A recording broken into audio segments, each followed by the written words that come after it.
थुआमूल रामपुर रे बीजेपी रो विशाल शोभायात्रा। कलाहांडी जिला थुआमूल रामपुर ठारे बीजेपी विशाल शोभायात्रा और समावेश करी आशातीत भावे सफलता हासिल करिबारे सक्षम होइछे। थुआमूल रामपुर मंडल और डुमेरपदर मंडल को नहीं ए समावेश अनुष्ठित होइथिला। एथिरे हजार हजार संख्यारे लोक योगदान करथिले। कलाहांडी जिला बीजेपी सभापति जुगल किशोर पढ़ों निर्देश क्रमे आयोजित एही कार्यक्रम में धर्मगढ़ विधायक तथा कलाहांडी जिला योजना बोर्ड अध्यक्ष सुधीर रंजन पटपक्षी, राज्य बीजेपी उपसभापति भवेंद्र पंडा समेत जिला और ब्लॉक स्तरीय समस्त बीजेपी नृत्य मंडल योगदान करथिले।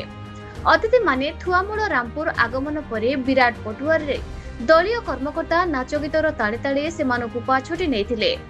थुआमूल रामपुर बीजेपी पक्षरु नवनिर्मित बाबा साहेब डॉक्टर भीमराव आंबेडकर प्रतिमूर्ति उन्मोचन करथिले। प्रतिमूर्ति रे माल्यपण परे विशाल शोभायात्रा कॉलेज पड़िया रे प्रतिमूर्ति उन्मोचन अवसर रे आयोजित कार्यक्रम रे जोगदाई थिले। बाबा साहेब को जीवनी उपरे अनेक वक्ता गुणगान करथिबा बेले भीमराव आंबेडकर करजी आम समाज रे जने पथप्रदर्शक बोली मत रखिथिले।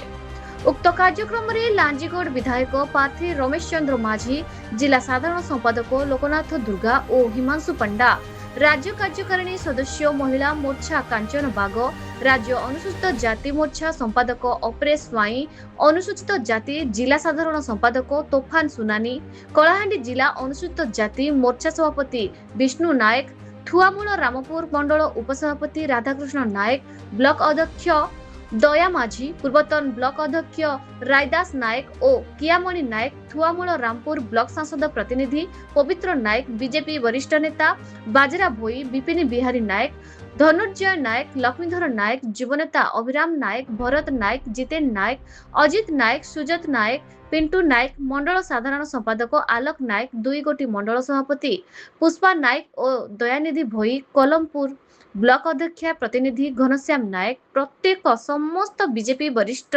नेतृवृंद और बीजेपी कर्मकर्ता उपस्थित थाई संपूर्ण सहयोग करथिले। कलाहांडी रितेश कुमार मुंडा को रिपोर्ट, न्यूज ओडिशा टीवी।